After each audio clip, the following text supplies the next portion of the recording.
This is the next one.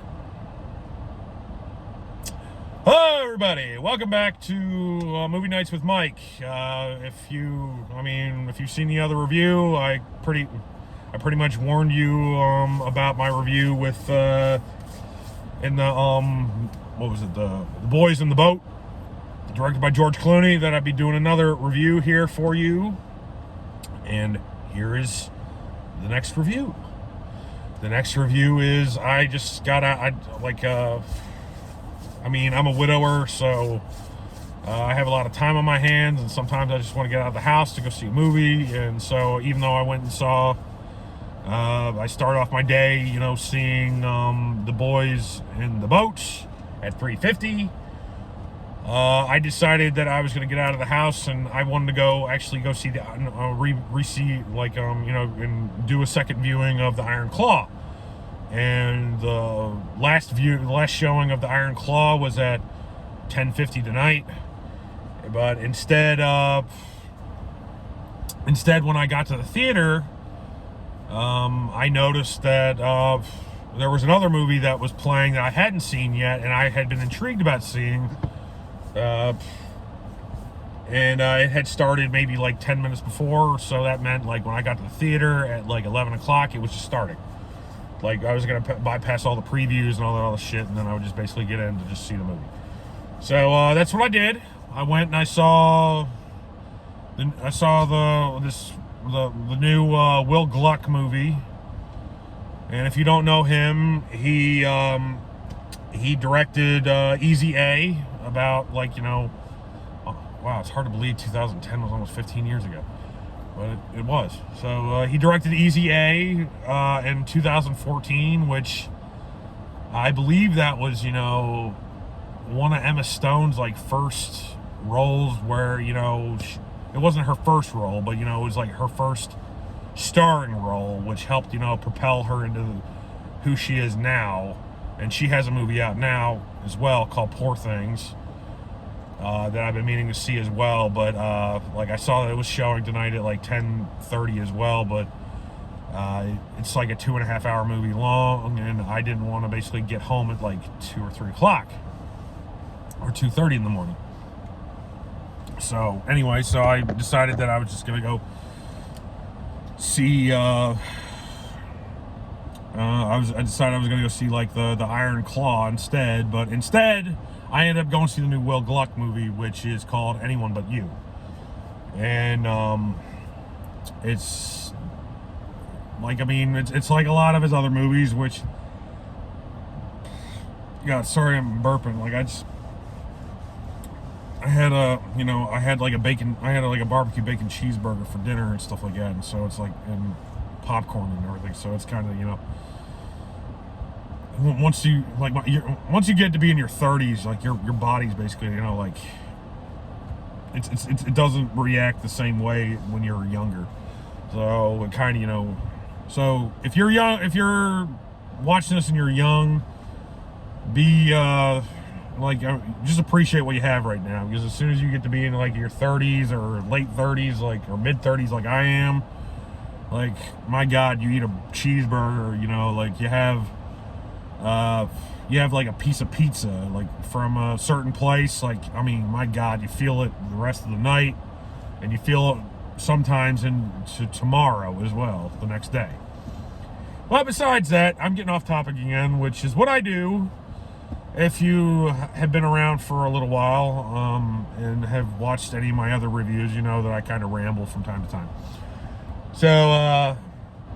So yeah, I don't have any scripts or anything. This is just me being me. So I went and I saw Anyone But You, and it's a romantic comedy between I don't even know who the main people are in this movie. All I know, I don't know, I didn't recognize the main girl. I haven't really seen her in anything. But I did recognize our male lead, because he was in Top Gun Maverick, and he was also in another movie with Jonathan Majors last year, which was another airplane movie. that I forget what the name of that one was, but I like that one too. But yeah, he was so. I mean, I recognized him, and there was this one other girl, there was other lady in the movie that I recognized, and I was like, oh my god, that's the lady that used to be, on Law and Order SVU, that she was in like season 1 or 2, and then apparently like she went and asked for like a pay raise or something like that, and they set her up they wrote her off in the show as being, it's like sleeping with former, what was it, like basically like sleeping with former people that were falsely accused or something like that and were let off, and so they wrote her off the show, and that's how Ice-T got in the show, and they replaced her with Ice-T, and I was like, oh my god, that's her. But anyway, I'm rambling again. So we have a rom-com here, which was an hour and 43 minutes. I mean, the imagery was beautiful, but I mean, like, it's not like, I wouldn't say there was anything really like memorable about the movie. Like, I would say, like Easy A was, Easy A was like, I thought it was like simple back then, but it was effective, and I really enjoyed that movie. So much so that I did add it to my shelf. This one, I just felt like it was like just like another one of those generic throwaway rom-coms that they used to come out by the dozens, like 10 or 15 years ago. It was nice to basically go out and just get out of the house and see something like cutesy and like romantic with comedy involved. And I mean, I did chuckle quite a bit, so I did think it was. I did think a lot of the jokes, at least for my humor, were hitting. And I thought that the chemistry between our male lead and the female lead were pretty good. I was kind of annoyed by like our lead characters throughout the film, because I mean, here we are, like the movie's about these two characters that basically had like a one-night stand, and then basically like because of a misunderstanding, they end up not liking each other, and they think it's a one-night stand, that they'll never see each other again, and then all of a sudden, like, they find out that actually, like, that they actually do know each other through like the girl's sister and the guy's friend, as in that they're basically getting married. And so like they come together, and then they're getting like married, and it's about a wedding in Australia, and about trying to but I mean, like, the reason why I find it annoying is about our main characters, is because, like, it's sort of like with alcoholics. Like, they call alcoholics, like the selfish disease. And in this film, our main characters, like, even though we have a wedding going on in a different country with two supplementary characters. Our supplementary characters that are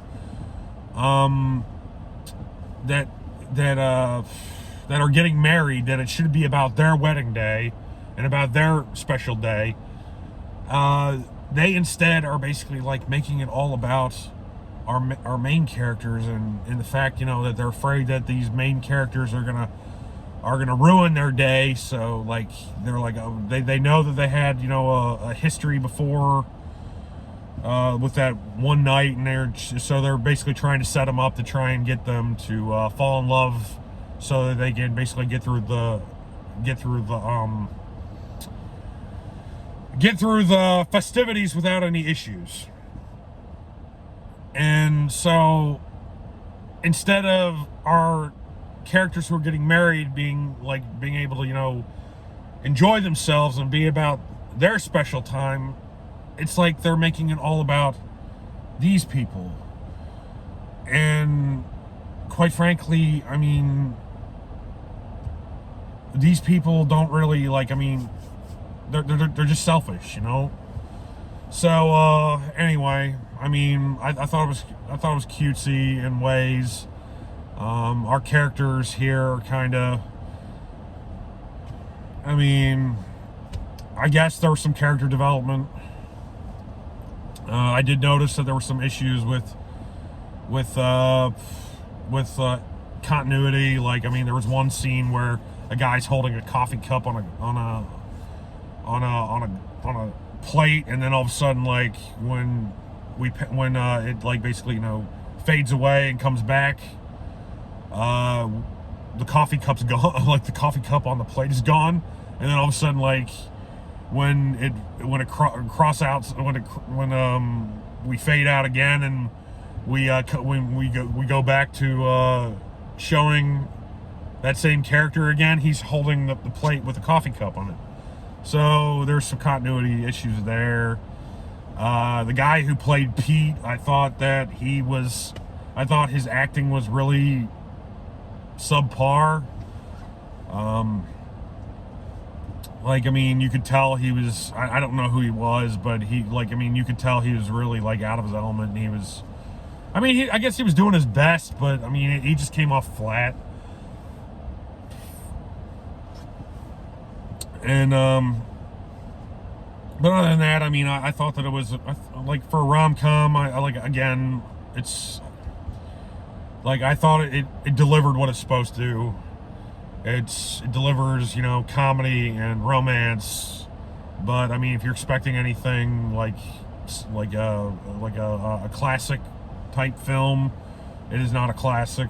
It is, again, like, it is like any other generic rom-com that you've seen 100 times over. So this is not one that I would say is definitely shelf worthy, that you should basically go out and buy when it comes out on physical media or digital.